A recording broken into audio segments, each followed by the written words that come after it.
The first time she met someone as crazy as herself, the girl was a little surprised. This was their first encounter. After getting off the bus, they boarded different ones. The man wanted to say something to the girl, but the distance was too great for her to hear. So he breathed on the window and wrote, "What's your name?" The girl responded in the same way, indicating that if fate willed it, they would meet again. Perhaps it was destiny. Some mysterious force always brought them together. On rainy days, she liked to express her emotions through drawings, while the man would secretly observe from afar. Though they hadn't met in person, they could feel each other's presence. The man's name was Ram, a renowned Indian fortune-teller. With just one glance, he could see the past and the future. One day, a wealthy businessman came to consult him, but Ram didn't give him the answer he wanted. Enraged, the businessman sent his men after Ram. While escaping, Ram was hit by a truck and severely injured. He was taken to the hospital, where he coincidentally met the girl he loved. Her name was Prerana, and she was a doctor there. Ram reached out his hand to her. In the days that followed, he confessed his love with the most touching words. When he learned Prerana was leaving for medical work in a remote village, Ram rode 300 kilometers through the clouds to wait for her. Prerana was deeply moved. From that moment on, they spent their days like lovers, riding together on the open road, taking long walks on the beach in the afternoon. Prerana's heart gradually softened. One evening, Ram was walking Prerana home. Standing at her doorstep, they whispered sweet secrets to each other. But Ram accidentally pressed the intercom, and their entire conversation was broadcast to Prerana's parents. Embarrassed, she didn't dare step inside. To get back at Ram, Prerana called his home as well. The next day, they went on a trip together. On the train, an elderly man recognized Ram and approached with his daughter, asking Ram to read her fortune. The girl's dream was to become an archer. Moved by the father's sincerity, Ram agreed. After reading her palm, he simply told her, "Study hard. Nothing else matters." Hearing this, the girl was disappointed and stormed off. Soon, others began reaching out their hands. Annoyed, Ram got off the train midway. But the moment he stepped off, he sensed something was wrong. He started running, trying to change the course of fate. He dashed through a narrow path and entered a dense forest. Using his powers, Ram caused a tree to fall, hoping to stop the train. But fate had already been decided. The train switched to another track. The next morning, Prerana saw a news report about the train accident. Many people had died, and the girl Ram had met lost an arm. It was at that moment that Prerana fully believed in Ram's ability to foresee the future. That day, she sought him out and extended her hand, asking him to read her fate. Ram held her hand carefully, examining every detail. But just as he spoke, Prerana's nose suddenly started bleeding profusely.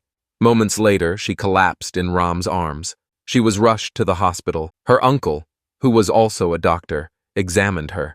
When Ram anxiously asked about her condition, her uncle revealed the devastating truth. Prerana had a rare and severe illness, and she had no more than 3 months to live. Ram refused to believe it. He ran into Prerana's hospital room and reassured her not to worry. Desperate for answers, Prerana once again reached out her hands, hoping Ram could tell her for sure if she would survive. Her uncle, a firm believer in science, thought Ram was speaking nonsense and threw him out of the hospital. That night, as she lay in bed, Prerana clung to Ram's words, wishing they were true. Refusing to give up, she called different hospitals, searching for any hope of a cure.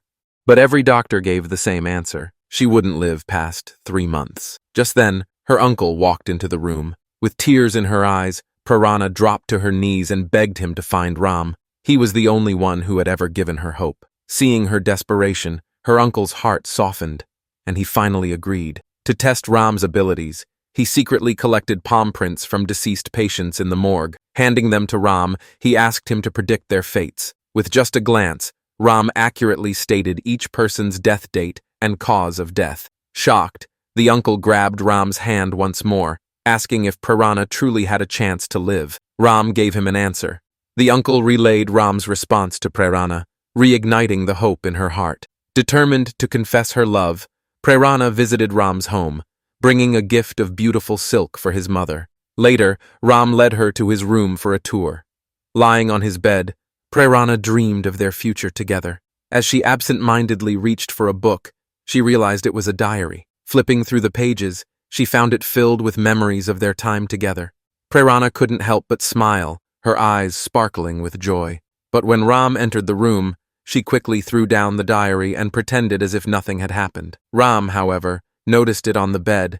Without hesitation, he grabbed the diary and stuffed it into his pocket. After dinner, the two sat together outside. Just as Prerana gathered the courage to confess her feelings, Ram seemed to sense her intentions. Before she could speak, he interrupted, announcing that he was leaving for another city, forever. Shocked, Prerana immediately said she was willing to go with him. But Ram extended his palm and solemnly told her, "I have no love line. I cannot love you." Her heart plummeted.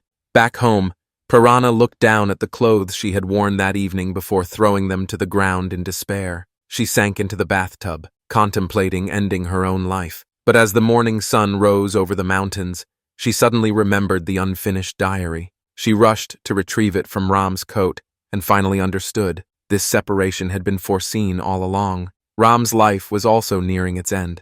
Meanwhile, Ram visited his master to bid farewell. Holding a book on palmistry with a 99% accuracy rate, he murmured how much he wished it were wrong. Yet, he had never looked into the 1% margin of uncertainty. His master explained that the remaining 1% belonged to extraordinary individuals. Taking Ram's hand, he examined his palm, and his face instantly turned pale. Ram, however, remained calm, as if he had already accepted his fate. Back at home, Prerana's family found her and urged her to keep fighting for her life. A breakthrough had been made in her treatment. The long-awaited medication had finally arrived. This confirmed once again that Ram's prophecies always came true. Before leaving, Ram met Prerana one last time. He gifted her a beautiful hairpin and asked to spend one final day together. As always, he maintained his cold and composed demeanor, unaware that Prerana already knew the truth. That evening, Ram hosted a grand ball for her, fulfilling her lifelong dream of dancing. Under the warm lights, he was like a prince, and she, a princess. As they twirled in the center of the ballroom, they shone like stars. Their dance was not just a farewell, but also a tribute to their time together. It was the most beautiful night of their lives. The next morning, Ram left without looking back, embarking on his journey alone. But Prerana refused to accept fate so easily. She decided to challenge his prophecy in the most drastic way, by betting her life on it. Getting into a speeding car, she slowly let go of the steering wheel. When she was rushed to the hospital after the crash, she was still breathing, but just barely. However, she had no desire to live. Prerana's uncle stood by, his eyes filled with tears. With no other choice, he picked up the phone and called Ram. Placing the phone next to Prerana, he let Ram's voice reach her. His words, like a lifeline, pulled her back from the brink of death. "I love you," again and again. His voice echoed. Slowly, Prerana's consciousness returned.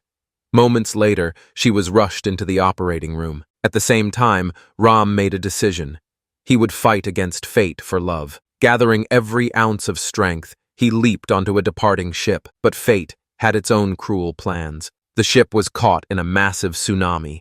A smaller boat crashed into it with incredible force, shattering the hull and causing water to flood in. Electrical circuits shorted, sparks flying everywhere. Amidst the chaos, passengers scrambled for escape. Alone and trapped, Ram had no way out. Then, an explosion tore through the ship, flinging him into the sea. As he was swallowed by the waves, he thought of Prerana. He remembered his master's words about the 1% chance, the margin of fate yet to be decided. In that moment, he refused to surrender. He had to survive. He had to see her again. Dodging countless obstacles, Ram fought his way through the sinking wreckage. Just before the ship disappeared beneath the waves, he managed to fire a distress signal. But another massive wave crashed down, dragging him deep into the ocean. The violent impact knocked him unconscious. At that exact moment, back in the hospital, Prerana's heartbeat suddenly stabilized. Her vision blurred, but she saw an image of Ram. Somewhere in the depths of the ocean, Ram's eyes flickered open. With the last of his strength, he began swimming upward, determined to reach the surface. A second, even larger tsunami approached. Clinging to an iron chain on a floating crate, he let out a desperate, primal scream. His will to live was unshakable. just like his love for Prerana. As the surgery concluded, Prerana was wheeled out of the operating room, and just like their very first meeting, Ram appeared before her, his body battered and bruised. Despite everything, he hadn't forgotten romance. Smiling, he presented her with a single rose, a symbol of his love. From that day forward, they lived happily together, all the way to 99 years old.